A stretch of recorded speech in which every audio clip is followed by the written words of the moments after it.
I struggle with using humor when I speak. How did you get good at it, and what advice would you give? Don't struggle with that. Laughter is a lubricant that allows us to handle and navigate our way through life. Don't struggle with that. I don't tell jokes, but people say that I'm funny. So you find things that you can use that will trigger laughter, and particularly if you're a presenter, because when you use humor strategically, case in point, ladies and gentlemen, how many of you know people say money won't make you happy, but everybody want to find out for themselves? And I remember a time in my life, I was so broke, I'd walk past the bank and trip the alarm. and then I had a moment. I got a call. Leslie, my sister, Margaret Ann, are you sitting down? What's wrong with Mama, Margaret Ann? Mama's got breast cancer. She's got breast cancer? Yes. I'll be there tomorrow. Leslie, you don't have to do that. You just got elected for the third time. Listen to me. I promise her, if anything happened to her, I will be there. How many of you have somebody that you love that anything ever happened to them, that you would be there for them? Raise your hand if you know what I'm talking about. And so, ladies and gentlemen, I want you to write this down. Earn walk-away money. That I had a job in LA. I was making over $220,000 for 2 hours on a radio station, on CBS radio station. And I walked away. I left. They said, are you crazy? I said, my mama needs me, and I'm going to be there for her. But you noticed the laughter before and how I came to that place? Write this down. Never make a point without a story, and never tell a story without a point. So rather than doing the stuff like our friends that we know in the industry that's pushing, getting planes and boats and making a lot of money. Yeah. I said, you want to be in a position if something happens to someone you love, that you can be there for them, that you can do more than just pray for them. Does that make sense? When I asked that question to the audience, and James is right about the power of questions, now I've created an opening in the presentation so that they now are a participant in the story and the presentation that I'm creating, because we're orchestrating an experience in this audience now. There are audiences inside of each audience. People who are going through some stuff. Some people need humor, some people need content, some people need passion and energy. And so when we are talking to people who are separated by education, by the things they've gone through, that as presenters, we have to create a presentation that will allow us to make that audience, and those audiences inside of the audience, one audience, by listening to the listening of the audience, and then using your story strategically so that your story becomes their story, and you create an experience where you take them to a place in themselves where they can't go by themselves. That's what I'm doing now at this stage of my life, because there's no success without successors. Training speakers on how to take their life, their story, their skills, their hunger to make a difference, to make their mark, to live a life that will outlive them, and be able to make a difference in people's lives, to promote themselves and knowledge in their companies. To speak to, you could probably articulate this, which you're already doing pretty well, is that my version of this is somewhere along the way I was reading so many books and trying to figure out how to learn more effectively. Like, how does one accelerate learning?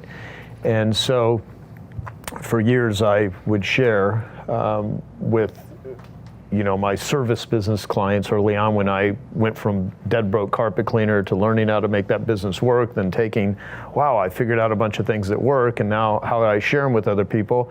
And I'm definitely afraid of speaking, so I don't want to go speak, and then I would force myself to be in situations where I had to present, although I was a nervous wreck. And then I started going to Toastmasters, and that was incredibly beneficial. And then it dawned on me like, wow, I'm learning this stuff so much quicker because I'm now putting myself in a position to have to teach other people. So I would then, later share 3 ways to learn something. You learn through the School of Hard Knocks. You just don't ask for directions. Before GPS, that whole, there was that whole stereotype of men never ask for directions sort of thing. You just bumble your way through life. You figure it out. You'll learn stuff, but you're going to fail a lot. It's going to be painful. So that's one way to learn. Second way to learn is you learn through the experiences of other people. You read their books, go to their seminars, buy their courses, learn, get educated. Not education in school, but education out of school, right? The real life education. And that's a more effective way to learn. That's why I read a lot of books. That's why I've gone to a lot of seminars. That's why I've hired a lot of people. So then the third way to learn, which is the most, accelerated, fastest way, is you start teaching other people, because then you have to integrate it at a whole nother level. All righty. Why do you speak? When you get an opportunity to speak, whether it's to a podcast, a stage, live virtually, live on site, why do you speak? Now, some of you in here are going to tell me, well, Mike, I love the juice from the audience. I love the standing ovation. It just pumps me up, right? That's a lot of people in this room. Others of you are like, what? No. It's about the money. How many books get sold back of the room? How many people sign up for my services after I speak? Or the check I get when I walk on that stage? Both of those are not focused on your audience. Some of you will say, but Mike, no. If I sell lots of books, that's going to help my audience. Yeah, but your goal when you walked on stage was to make money for you. Your focus was you, even if you took all the eyes out of your speech because of what you were focused on. The biggest mistake people make by far is they've got the wrong focus when they walk in front of the room. The wrong focus. What's the right focus? To impact and empower. And some people are going, Mike, I got to impact. I know we're always taught to impact, but what do you mean by empower? Well, here's the sign you didn't empower. And if you've ever been to a big event, you've seen what I'm about to see happen. See, the speaker impacts by digging into your wounds, into your pain point, so much so that the audience has a codependency relationship with a speaker when they walk off stage. They must buy your book because they're in a place of pain or hurt. You left the audience in a deficit from where they walked in. It is unfair. It is manipulative to do that. To empower means I'm a better human being the moment you finish speaking than I was before I started talking. Now, what's the difference? Well, if you get surveys after you speak, this is what you're going to love. If you fall into the first 2 categories we mentioned, you're going to love comments like, well, the best speech ever.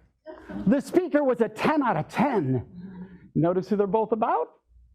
The audience isn't even talking about themselves in the post-event survey. What does it look like when you impact and empower? More words like you're about to see on that screen. Like, for instance, how about this? Real. Because it was real to my life. Life-changing because I changed my life because of something you shared.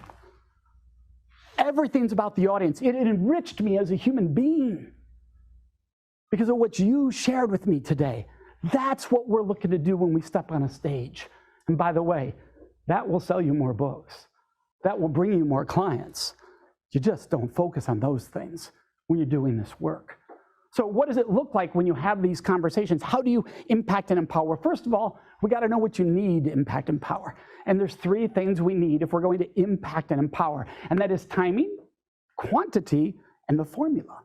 Now, what do I mean by timing? Look, timing is everything. Timing is everything. I'll give you an example of bad timing. You see it a lot with slides. And what it is a person will say, hey, I'm about to give you, the slide gave it away instead. The slide's talking, wait, the audience isn't ready for this yet because you're not going to buy in because I'm talking while it's saying it. How many are frustrated right now while I'm doing it to you? Because you don't know who to look at right now because that's talking while I'm talking about the same things I'm talking. It happens all the time, and here's why. You chose to use the slides as your guide because you don't know what you're saying on stage. I'm just being honest. Hey, I hope you're enjoying this video, and I want to let you know that I have a new book that's come out, and if you'd like to get it absolutely free, there's a link below in the description, or you can wait till the end of this video, or you can simply go to joesfreebook.com and you can get a copy there. You got chosen to make an impact, not to show how much you know by following a guideline in front of you. You should know your material before you ever walk in front of that stage. It is critical. Now compare that to this timing. Watch this slide. Now here I'm going to intentionally try to make a point and reinforce it with a slide. For instance, Joe Polish is brilliant. Now of course Joe didn't say that. I said that. But notice what happened? A few people just snickered. They laughed. Why did they snicker and laugh? Anyone in the room? Why did they snicker and laugh? Because it was Joe. Right? If I don't let that sit for a second, you don't have time to recognize, hey, that was a little play on words, a little something he could do with that to catch our attention. Go, did Joe really say that? Now some of you are going, Joe's capable of saying that.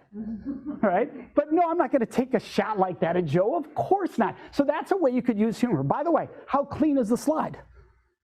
Right? Super clean. We're not trying to overload information. Some of you are going, well, that's for humor maybe, or to catch their attention. What do I do if I really want to bring home a point? So I'm going to ask all of you a question right now. I ask every audience I speak in front of, and I want you to answer from your heart what you believe to be true. If what I'm about to say is true, you're going to yell every. If it's not, you won't. Those live virtually, you're going to type it in the chat if you agree with what I say. Here we go. Does every human being deserve a basic level of dignity and respect? If you agree every human being deserves that at some level, just yell every. Every. Yeah. And every means every. Not 99%, not anybody except our enemy. Now let's pause about what's happening on the slide. It brings home the message while inviting you into my Instagram because it's my Instagram shot. It's an actual message we shared on Instagram.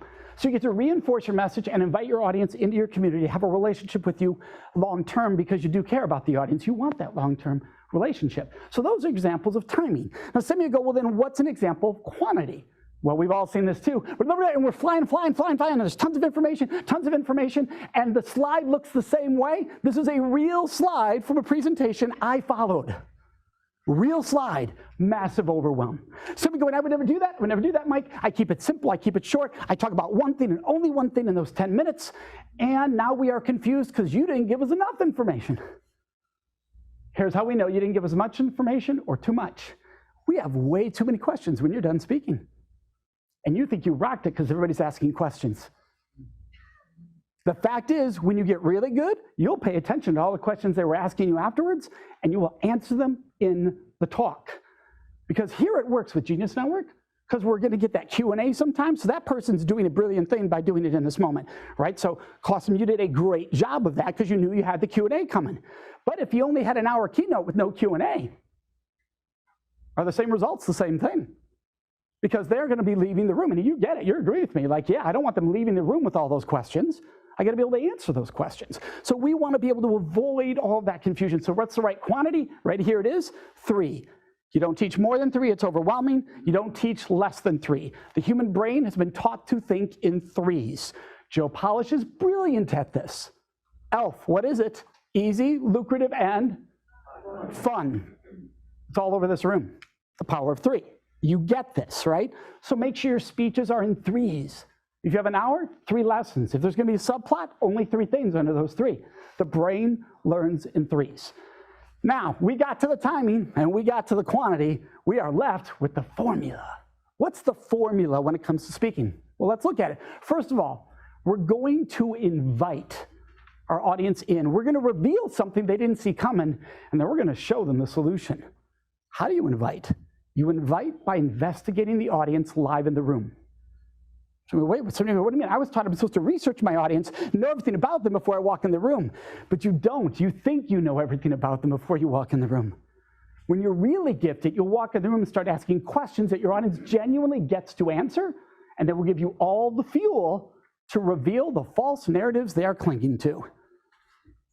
See, if you don't get to their false narratives, you could be brilliant and put on an amazing show. They will never change their life because they walk out with the same false narratives they walked in the room with. You must reveal their false narratives so they're disgusted by them themselves. like, I don't want to hang on to that thing anymore. And then you give them the show. Then you show the solution because they want it. They're like, hey, I don't want to be what I was before, that false narrative. What's the solution? And you just deliver the solution at that moment. So what does the show look like? Well, nobody wants to see that kind of show, that's for sure. And none of us want to hear about Joe's Tic Tac ever again. Ever again. That's not the kind of shows we're talking about here, right? We're talking about really showing them how to live the IRS formula. If you didn't catch it earlier, that's IRS, folks. Some of you caught it. So I want you to have a positive viewpoint from now on. When you think of IRS, you're going to be how I'm going to investigate, how I'm going to reveal, and how I'm going to show. And I'm going to do that for you right now. I'm going to take you to my last audience. And you're going to become them right here. That audience was 9th graders 2 days ago in California. 500 9th graders in a gym. It's a great place to speak. You have 500, they've been told they're going to go to a speaker on sexual assault and rape. Woo! We're going to be told how not to rape, what not to do. We don't want to be in the room, just like you heard in the introduction. But they start having fun with me right away. And suddenly they're answering all my questions. We're having this great discovery. I'm about to take you midway through that discussion. I'm going to ask you to answer every question I ask with a verbal response, because we are in the discussion business, not the telling business. Nobody wants to be told what to do, but they love to have conversations. So I'm going to ask you, and if you're live virtual right now, I want you to be typing away in the chat to every question I ask, and you'll see the rhythm, even those of you live virtually, how common our answers are in these moments. All right, here we go. 2 people alone in a sexual, intimate moment, first date. They've never kissed before, but they want to.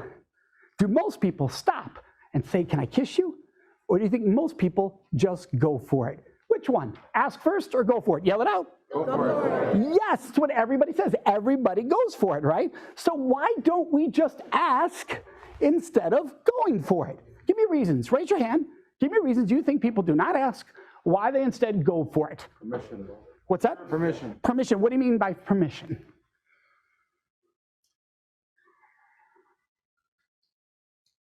In case of rejection. Fear of rejection. Yeah, so whatever you do, don't give them a choice. Ooh, that sounds pretty awful, doesn't it? I'm not going to ask you because you might say no, so I'm just going to do it to you. By the way, if you agree that sounds awful, just yell awful. Awful. Yeah, even if we did that before today, I think we all know, no, we don't ever want to do that again. Right, so fear of rejection, we just debunked that. That's a really weak excuse. What's another one? Yes. Yeah, it's going to kill the moment. It's going to ruin the mood. Now, why is that funny? Because that means you actually think you're smooth. The fact is, you're already awkward. We all are. If you've ever been sexually active, you've been awkward. Ever heard of braces, by the way? That gets awkward really fast. You're not afraid of being awkward. You're great at being awkward. Think about how awful it is, though, to think, I don't want to be awkward, so I'm going to take a chance to do something awful with their body so I don't look awful. Awkward. Wow. I think we all can agree that's not the approach we want to be, the person we want to be, right? And by the way, the amazing part is if you just go for it, you can be awkward and ruin everything and harm someone. That's the difference. So then some of you are going, well, then Mike, what do we do? How do we ask? How do we get to that place? Well, some of you might be thinking, still not sure I want to ask. So I'm going to ask you 2 questions. I ask every audience in the world. Question number 1, right? Does every human being deserve a choice before you do something with their body, sexually or intimately? Yes or no? Yes. Yes. Question number 2, how do you normally give somebody choice? You simply ask a Question. We all believe in asking first. So how do you ask first? 1, look them in the eyes. It should be intimate. Number 2, smile. It should be fun. Number 3, ask the question. Now I need a volunteer quickly for this one. Could I volunteer you? Is that okay? Your first name is? Marlon. Marlon, could you step up here and say, hey, Marlon. Hey, Marlon. Marlon, you're going to imagine that your partner's right where my hand is. It's more than a tic-tac away, though, so you're okay, all right? So they're going to be right there, and on the count of 3, we're going to have you ask that person for a kiss as if you're the only 2 in the world, no one's near you, and you've been wanting to kiss them all night. Are you ready, Marlon? All righty. Let's count to 3. Let's count to 3 for Marlon. 1, 2, 3. All right, give it up for Marlon. Great job, easy. Hey, Marlon, do you think that would be awkward if it was happening in the real moment? No. Why not? It's completely natural. Yeah, it's completely natural. Listen to that. Give a big round. Marlon did a great job. Room, let's be. You can sit down, Marlon. You did a great job. Marlon, you're going to get a Can I Kiss You t-shirt for rocking that. Yeah. By the way, audience, could it be awkward if you ask yes or no? Yeah. Sure it could. The better question is, does it matter? Let me prove to you it doesn't. You're alone with someone you want to kiss. You've been wanting to kiss them all night. They lean into you and say, can I kiss you? Are you going to do this? You asked, awkward, ruined it. Or are you going to be doing a woohoo dance? This is about to happen. If you agree it's a woohoo, yeah, woohoo. Yes. What did we just do, folks? Those same students who said they'd never ask. Remember? We all go for it. What was the formula? We started by asking them questions. We investigated their world, right? And then we revealed the false narratives they're hanging on to, right? And then at the very last moment there, we showed them a solution. That's how you get results. And somebody going, Mike, how do you know those are results? I think our computer went to sleep on us back here because I was going to show you the results. But let's see if we can bring it back just so you can see it real quickly here. Yep, it did. So here we go. We'll share that again. All right, so there we are. Here are the results just quickly because I'm wrapping up here. So we just went through the formula, invite, reveal, show. Now, I said my last audience, 9th graders, right? So that is an average audience for me. So is U.S. military 40-year-olds, though. But here's what the results actually look like. 96% of my audiences say they're more likely to ask first after 1 hour experience. 95% say they're more likely to intervene to stop sexual assault at a party. 96% say they're more likely to support survivors moving forward in 1 hour. That's not about me. That's about focusing on the audience like everyone in this room can do. So you're going, Mike, that's just not enough proof for me. You got to have better proof than that. Well, remember those quotes that looked incredibly powerful earlier? Like real and bold, enriching? Sounds like something the administrators would say, a general in the U.S. military would say. Those are the exact quotes from Monday's survey of 9th graders. Not my best of, because that's what you should always be looking to do. Change lives, make an impact. Now it is everybody's in this room's turn to do the same. I've got a workshop for you to make it nice and worksheet that's 1 page, and you can dive into this formula and start writing your next speech. You can start making your next one more powerful. Maybe you're just going to start with a part of that speech. Notice the survey link, how easy it is, not SurveyMonkey, mikesgift.com. All survey links should be like that. I bought this for this event. Right, but all my events are custom for that. Good morning. Are we having some great ideas? Well, Joe told you that can you've got is just a reminder of what you can do every time you have to make a presentation. So when you think of freedom of speech, we know that's one of our gifts as Americans, but we have people from 11 different countries. So basically, freedom of the speech means what makes a great speech or speaker? What can you do to be even better? Well, there are limitations. You certainly can't libel anybody. You can't slander somebody. You can't yell fire in a theater and create incitement, and you can't commit perjury. We should add a couple of other things. You shouldn't be boring, and you shouldn't be offensive. And Michael Fishman talked about being open. I was offensive yesterday after lunch, and I need to apologize. I made a comment when we come back, we should have had the robots serving lunch because we were so late. The speakers were on outside, and the serving staff heard that. And that was offensive. We have to be so careful what we say. It's something called the privilege of the platform. Our words have power. So I apologize to the staff. If they're not hearing it, I'll go and tell them lunchtime. So what makes a great speech? Well, we've got to be open. So I've been doing this since then. I mean, that was 1974, and I've been paid, as Joe said, 3,000 times. I've coached so many people, and at all those smaller meetings that we have in Tempe, I have a handout of these ideas, so don't write anything down.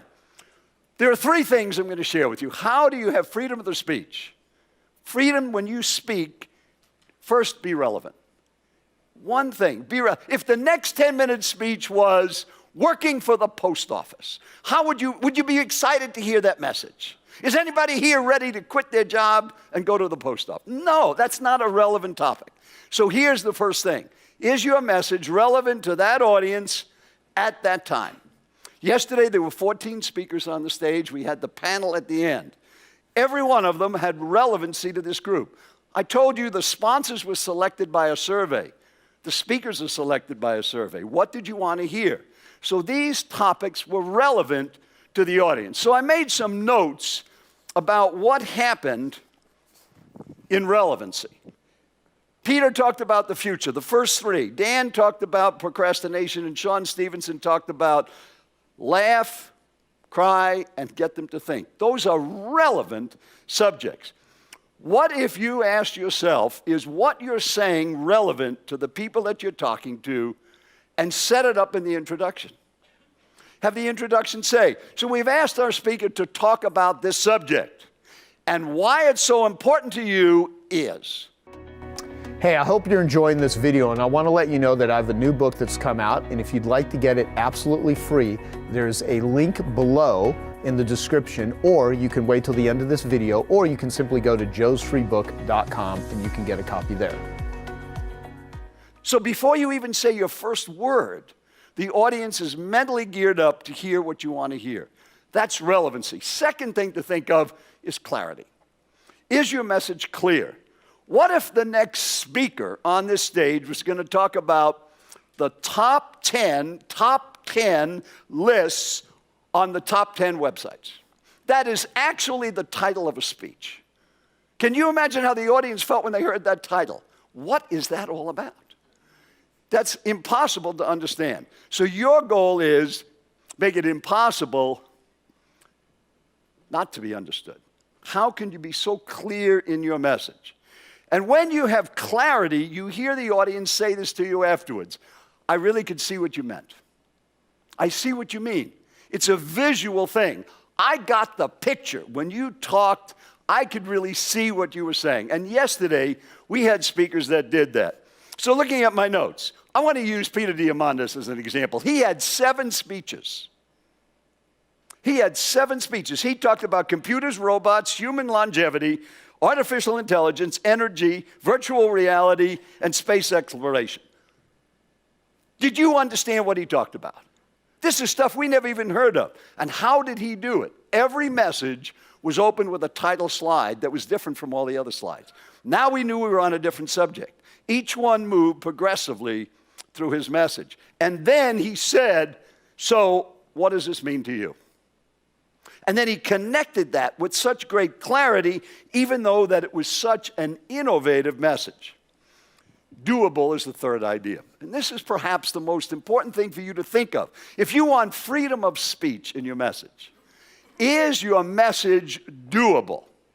So what if our next 10-minute speaker was going to talk about how to finger text at 100 words per minute, when a recent study found that the average person in this room can text about 38 words a minute? Well, if you heard that, you might say, well, sounds good, but can I do it? So I happened to look in the Guinness Book of Records, and I found the fastest finger texter is a guy in Brazil, and he can do 83 words a minute.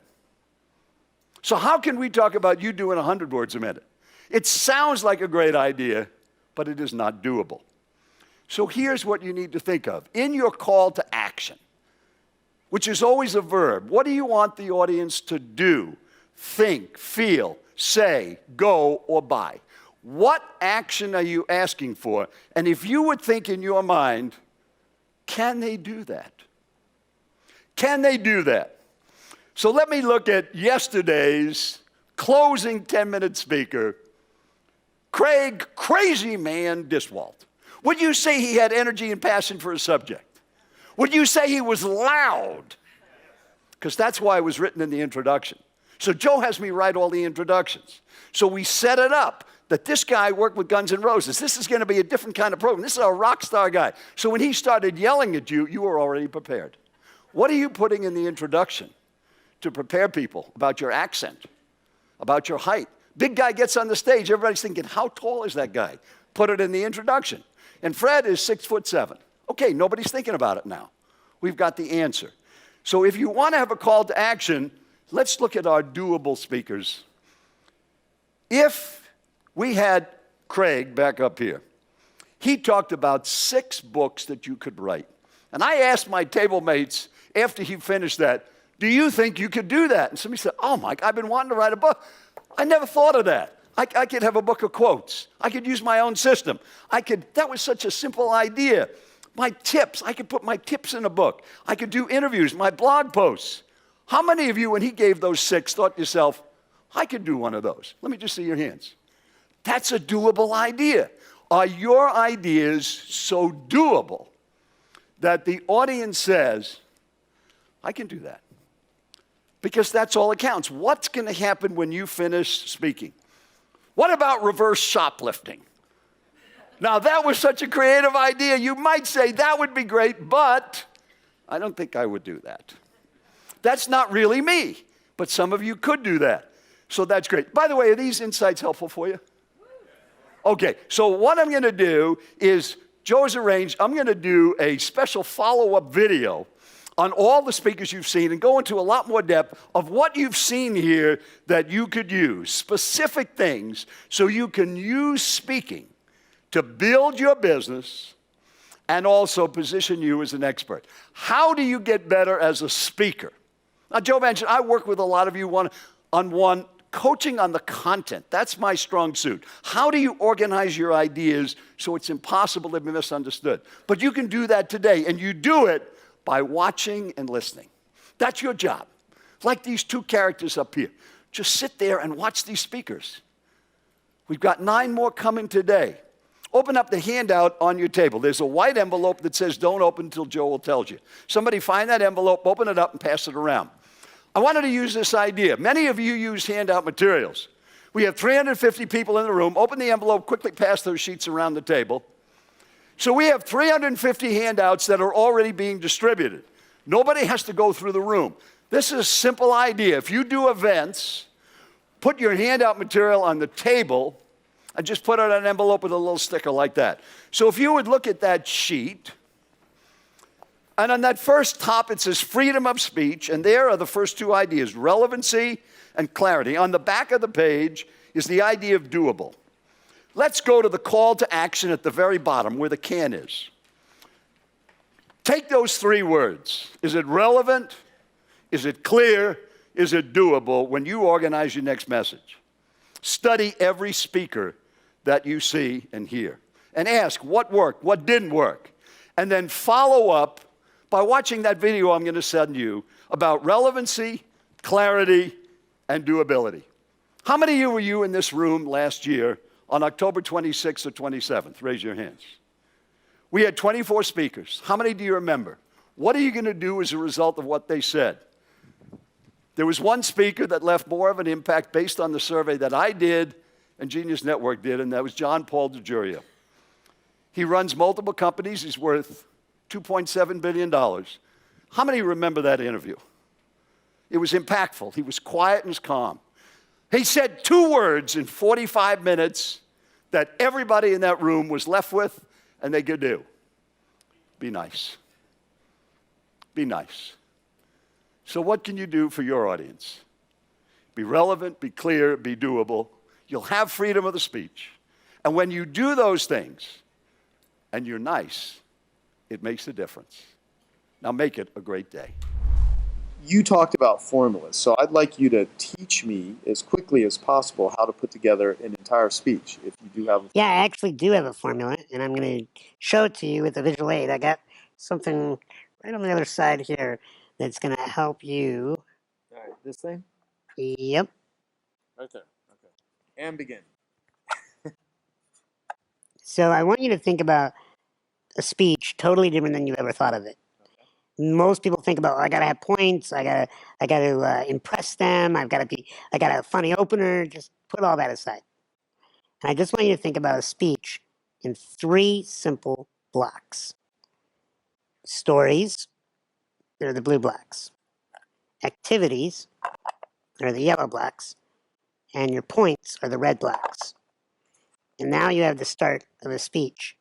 And depending on how much time you can have as many of these 3 block chunks as you need. So, for instance, if somebody says, hey, I need you to do a 10-minute talk like you do in your Genius Network meetings, you might say, great, I'm going to start with a really funny story, get them laughing. Then I don't want it just to be about any old story. I want to have a reason for why I told it. And so I want them to be able to digest their story with an activity. So I might have them write something down on a worksheet or turn into a group of 3. And now that's starting to get them to digest the material that you were teaching through the story. So now you have your activity and the story. And then lastly, you have your point, which is the whole tie-in of the story and the activity. And the point is where you can have your facts. It's where you can show research. It's where you can reference interviews that you've done with other people to add credibility to what you were doing. But when you have a speech, just start thinking about, I need a story, I need an activity, and I need a point. And in a 1-hour speech, you pretty much only need, I call this SAP, story, activity, point. You only need about 3 SAPs to make a speech. 3 stories, 3 activities, and 3 points. And when you start to think about, man, it's just blocks in my head. Well, then when you're planning, like you do, multi-day conferences, you're like, great, I need a bunch of blue blocks, a bunch of stories to choose from. I need a bunch of different activities to pick from, and a bunch of points, things that I want to teach. Give me an example of a point in marketing that you would teach. Robotic marketing, how to can and clone yourself using sales letters or 24-hour free recorded messages. Okay, so now robotic marketing, you call it? Well, you could tell a story about the first time you ever can and cloned yourself, right? Then now, what would be an activity? Creating a consumer awareness guide. There you go. So now you have the start to your keynote. And, if you want it emotional, you get an emotional story. If you want it to be just factual about how you came across something, it could be just a story just to establish the scene. But story, activity, point. Yeah, and I want to say this too. So if people are thinking, well, I'm not really super skilled at something, because of course everyone is in something, but you can do talks on anything. Like, for instance, remember that movie How to Lose a Guy in 10 Days? Yep. I mean, you can do speeches on something that almost everyone's done, how to destroy a really great relationship. Yeah. Or how to, go broke very quickly. Yeah. And you got stories on both, actually. Oh, I've got dozens. I mean, it could be an entire series. A Netflix Netflix series. 10 years Yes. or something, yeah. So, but the point is, you can actually take any sort of life experience using that model, and you can make a funny speech. You can call it something to get someone's attention, but then within it are some great life lessons, because you can tell people what to do if you know what to do in certain areas. You can tell people what not to do if you've learned what not to do. You can tell people, how to do it. You can tell people how to think about it. I mean, you can use this for knitting, how to teach a parrot how to talk, how to, build and grow a business, how to get hired, how to walk away from something in your life that's not working, how to, overcome pain. And what's great about this model, and as a professional speaker, somebody pays you to show up and bring both information and entertainment. That's what a speaker is supposed to do. A speaker is supposed to shift emotion and transfer ideas. That's when a speech gets good. And sometimes you get to your speech and they say, Joe, we're actually running late on time. We're going to give you an hour. Now you only get 15 minutes. Most people would freak out. They'd be like, well, I planned out an hour. I memorized an hour. If you had your SAP model, you'd go, great. I'll just cut a few of those stories, or I'll cut a couple of the points, or I'll just reduce one of those activities. And you can just mix and match, and you can be as flexible as you need to right before you step on stage. And I can't tell you how many times this simple model bailed me out over the years. Let's talk about that business then, the whole business of public speaking, and why do people need to learn about public speaking? I mean, as a business, it's more than just go out and turn it into a career, but your ability to persuade and move audiences, and people are definitely afraid of it at times. Some people don't know how to think about it. So let's just start from the beginning. I want you to name 3 great leaders throughout history that come to mind. Boom, boom, boom. What do you got? Martin Luther King. Okay. John F. Kennedy. Okay. Steve Jobs. Well, Steve Jobs was not great with some people, but in terms, absolutely. Yeah. I mean, he Mother was. Teresa. Yep. Yeah. The people that you mentioned are incredible orators. Totally. And I'm a big believer that you don't need to speak well if you're going to play small in life. But if you want to make an impact, you're going to need to speak well. Yeah. And you're going to need to not necessarily make an impact on the masses, but on the impact of your children, or your spouse, or your employees, or your friends, or your community, whatever group you're a part of. Your ability to communicate your ideas, your ability to influence them through the spoken word, that will always have a positive impact if you can really hone the skill. I've never met somebody that said, I got really good at speaking and my life just went miserable. When you get really good at commanding a presence and impacting a crowd, you can take it off in so many different directions. It helps you with sales. It helps you in influencing a cause, a movement. My big thing in getting people to get comfortable with speaking is to see, as we'll talk in more depth later, is that it's not about you. It's about the impact that you can have on those around you. So I really think it's important to be a phenomenal communicator and orator so that you can spread messages that you think are important. Why are people so scared to speak? Well, I think there's a couple reasons. One, we'll just take on from a biological. So for a very long time, now this is only for the people that believe in science, okay? But for those of you that do believe a little bit in science, we went a very long time as a species in tribes, in groups that we survived in these tribes, and we roamed the earth together.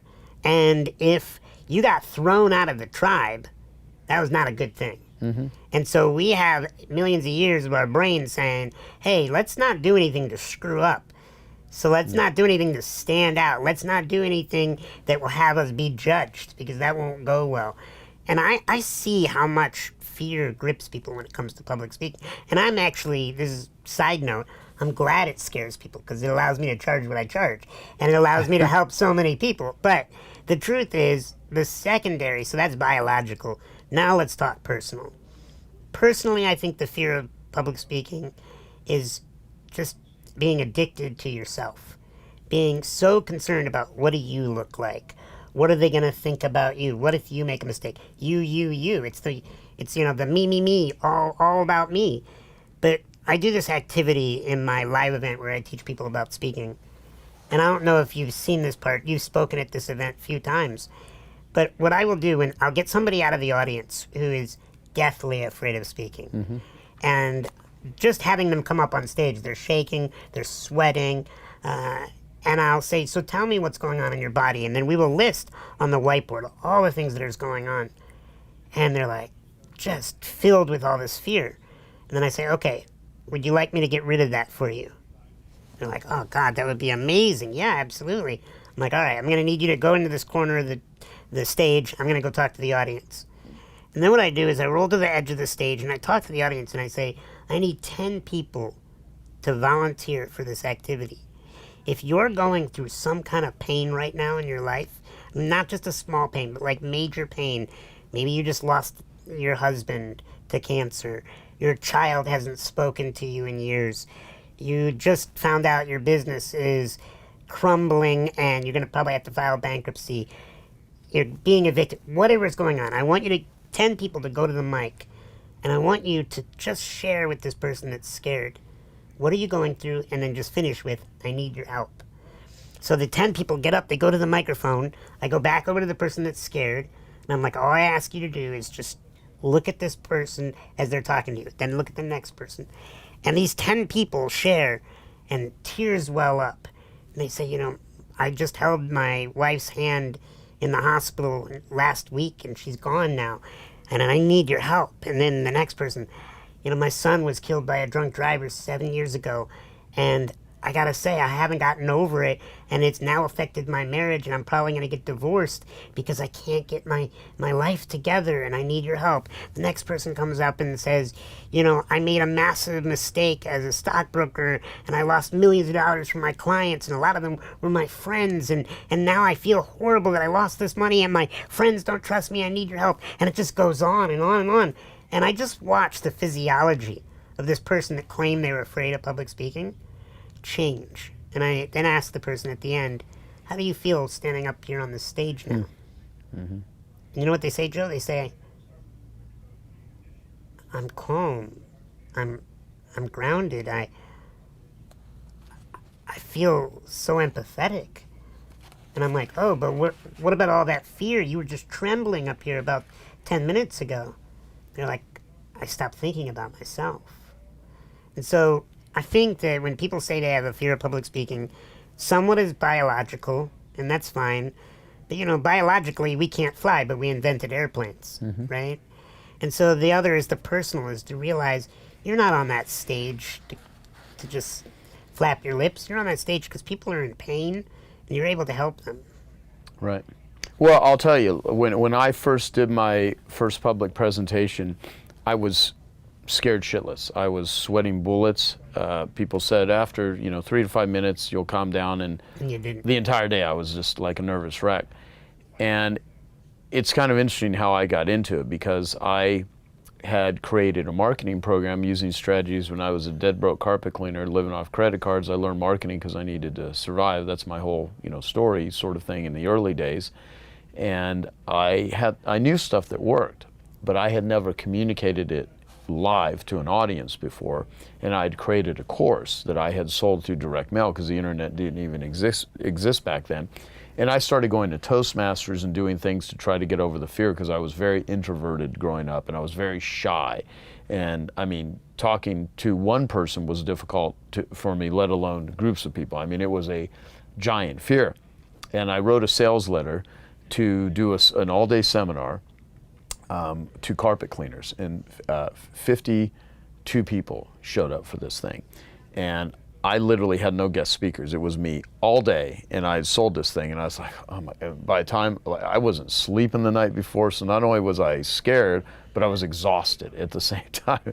And so I literally gave this whole presentation like all day, just talking about the stuff, and I had no idea if it was landing. I was just I was in my early 20s or mid 20s actually, and I was just kind of scared. And at the end, though, I offered to sell a marketing program, and I sold $12,000 worth of a marketing course. I was selling a $497 version called a basic package and a $597 version called a gold package. That $12,000 cleared that public speaking fear right out. No, here's what it did. I was like, I got to learn how to do this. Yeah. So you know what? The next speech was very scary. And the third, but I was like, I realized a saying that whatever you fear and don't face controls you. Yes. Whatever you fear and face, you can control it, or at least you start taking steps to get better at it. Not that, and to this day, I've never gotten rid of the nervousness. I mean, there were even estimates like, the late Johnny Carson would throw up once a week before every, the Tonight Show, at least once a week his whole career. Like, he never got over it. But you know what? He showed up and he did it. And, not only did it give me the ability to make money, but I realized that, this whole time is money sort of thing. I mean, I understand what people mean when they say that, but relationships are money. And if you're going to go out and talk to people and communicate with people, you are so much more effective if you can do it in groups than just even one-on-one. And even if someone that's watching this or listening to us right now is like, well, I'm never going to do a public presentation. Actually, you are, if you ever want to make an impact in anything. It may be a webinar, it may be a podcast, it may be, any sort of speaking that you do that's going to make you more effective, more clear, more persuasive, the ability to enroll people. I tell people all the time, just go learn how to be a better public speaker, because all kinds of aspects of your life are going to improve. And there are many people that have a ton of stuff to teach, but because they have this fear that they can't do it, or they won't take steps to do it, they limit not only their ability to help themselves, but to help others. Yeah, speaking and writing and thinking are the things that we could spend an entire life mastering. Yeah. It's not something that necessarily comes right away.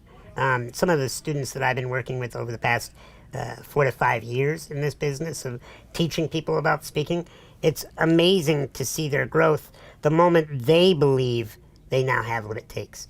I could tell them that they're amazing, but it's the moment they believe they're amazing. Totally. And when you actually, like, even the first time when I did that all-day presentation and I got the acknowledgement that even though inside I was super scared, on the outside, these people still invested in my ideas. Sure. You know, and most people don't do that on their first seminar. I mean, in a lot of ways, it was just, but I'll tell you, I had to gut my way through it, but thank God I did, because it opened up a world of opportunities. And then within the first year of doing that, I ended up selling $250,000 worth of marketing courses. And by the second year, it was $500,000. By the third year, it was doing over $1 million a year.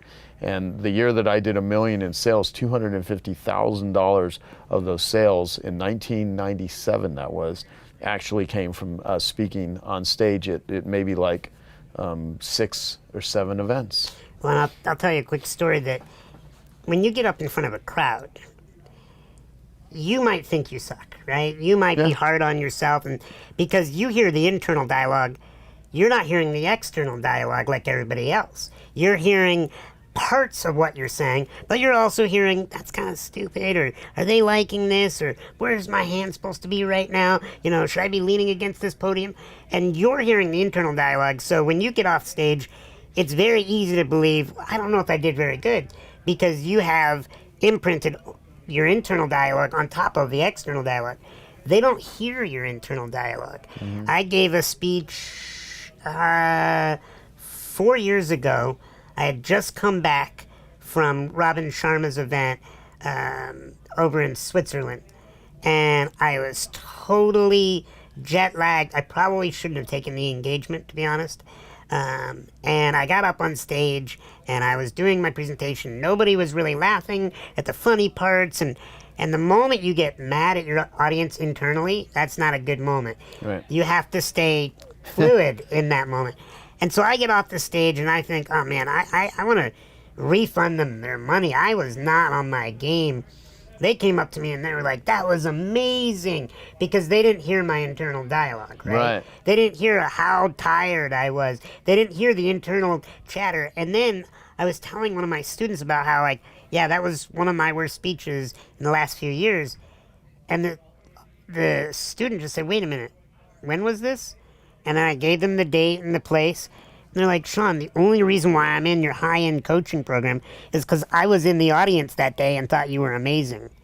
And it was like this incredible Twilight Zone moment where I was like, wow, I thought I sucked. This person just paid me a lot of money to continue to learn about speaking from me on a day I thought I sucked, because she didn't hear my internal dialogue. Yep.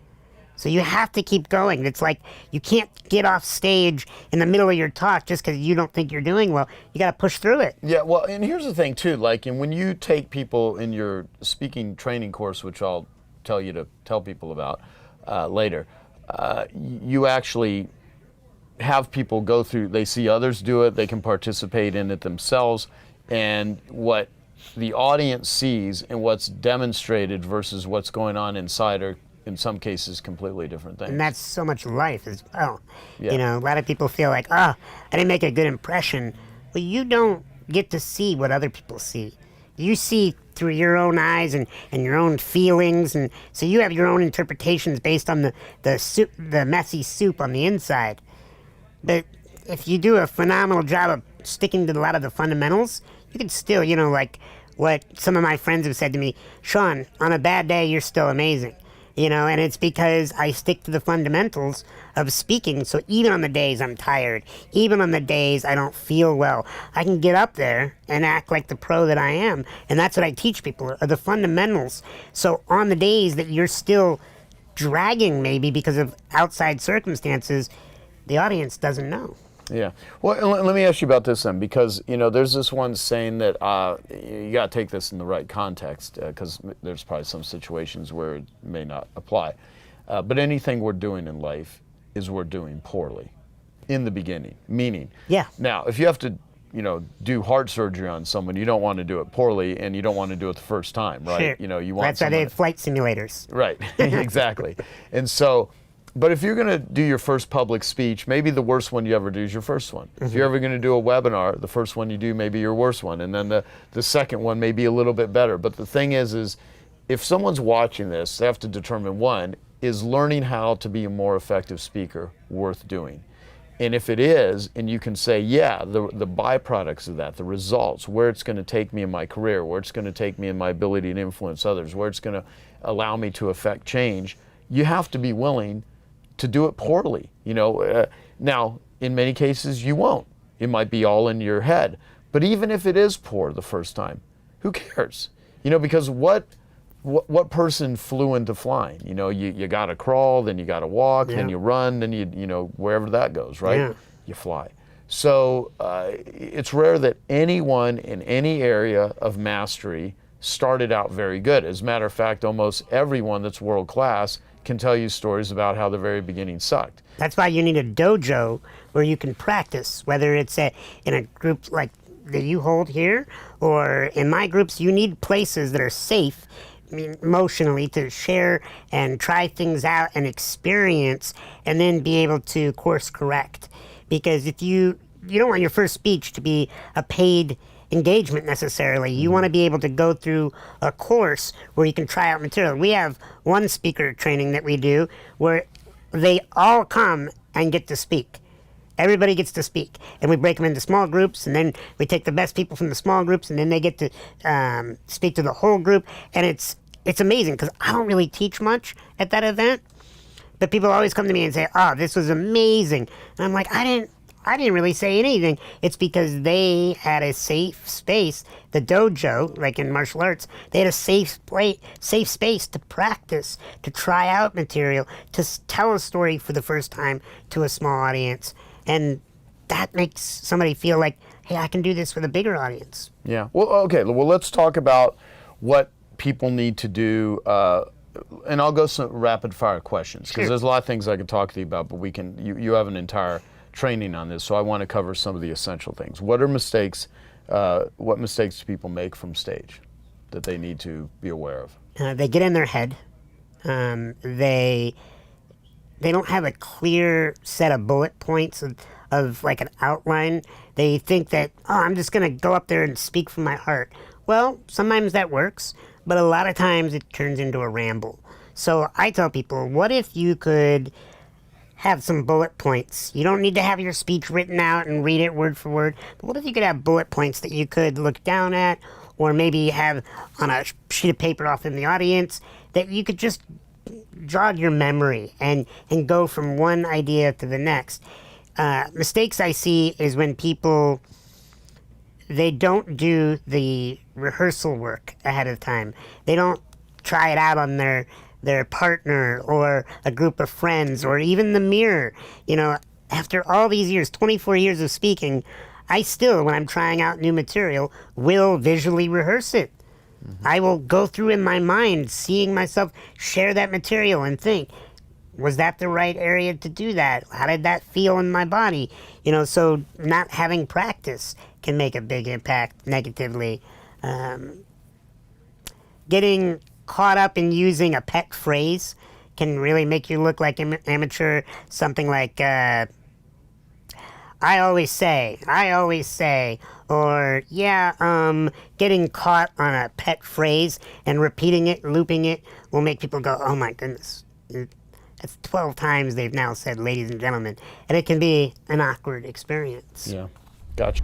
So here's the thing. When Gina sent us this list, she went through, reviewed all of them, put them into categories, and said, by far, the most important topic that people wanted to know about was lead generation. That was number one.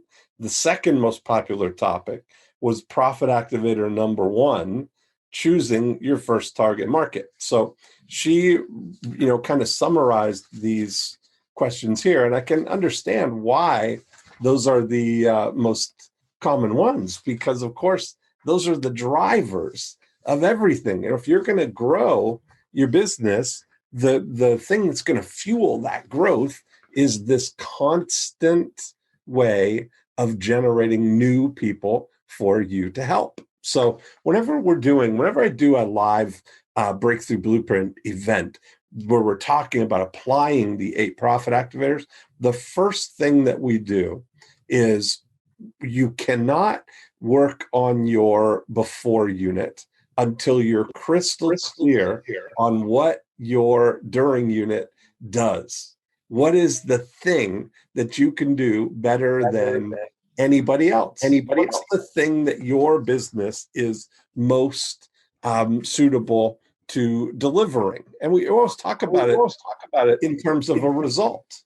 And the best way to clarify for yourself what that is to ask yourself the clarifying question. And you've probably heard me say it before, but the clarifying question is, what would you do if you only got paid when your client gets a result? Now, that does, and I get people to just, if you can embrace that and think that thought, if you can think that thought silently to yourself without it being the way that you make your offer, you don't have to fully go out to the world with this yet. What I want you to do is just to think that thought, to think what is the reason that question is so clarifying, because it links your outcome with your ideal prospect's outcome. And if we're doing the thing that if you're saying, I'm only going to get paid when I get the result for somebody, it makes you feel like you are only going to do something that you know 100% that you're able to deliver for someone, right? That's what it does. That's why we say it that way for you. Now, the greatest way to segue from that thought, once you figure out what it is that you can deliver for people, then the next thing that you get to do is you get to select the single target audience that you can deliver that result for. And so the biggest misconception that people have, or the biggest thing that people make as a mistake going into the before unit, Profit Activator 1 especially, is that they put too much emphasis on positioning themselves to be selected versus proactively selecting your target audience. That's what select a single target audience is. I'm talking about you as the selector. If we're going to deliver a result that you are only going to get paid when they get the result, you get to select only the people that you know you're going to have the best outcome for, right? Now, it's kind of a thing where whenever you're delivering any kind of good or service in exchange for money, there's always an implication that you're going to deliver the result for people. So no matter what, even if you don't explicitly offer that you're only going to get paid when they get the result, the expectation is still there, and you're still obliged to deliver the result for them. But where we often get sidetracked is when we take on this role of the external blame shifting of, saying that you did your part and they have to do their part, right? Where it's easier for you to externally place the blame on someone not getting the result when you've already been paid your money for getting it. You've been paid for your service, so you're less invested in somebody getting the result. And I'm just saying that's just inherent in the way it is. If you really were only going to get paid for people getting a result, you'd pick better people to work with, the ones who are more suited to what it is that you do. You'd get better at delivering the results, and you would get more efficient. You'd be doing it more and more often, right? Because as soon as you remove that friction, as soon as you remove the uncertainty that people have about going into a new situation, whenever somebody is entering into a relationship with someone for a transactional relationship, there's the exchange. But if they give you the money first, Now they're taking the chance on you, right? They're taking the chance that you're going to deliver. And you may go through and do that, but you may take money from people who you would know if you were betting on getting the result that it might not be the right person for you, right? And I'll guarantee you that you'll be able to charge more money for actually getting the result for the right people than you are in trying to convince people that you're able to get the result for them, you know? So I think that's a big distinction, Joe. People selecting their target audience instead of trying to leave your options open and cast as wide a net as possible so that you have a bigger pool of people that could select you. That's the first thing that we want to focus on. What do you think about that? Yeah, no, I think it's very accurate. I was having a meeting earlier with a couple of my team members on Zoom. Imagine that, a Zoom meeting, right?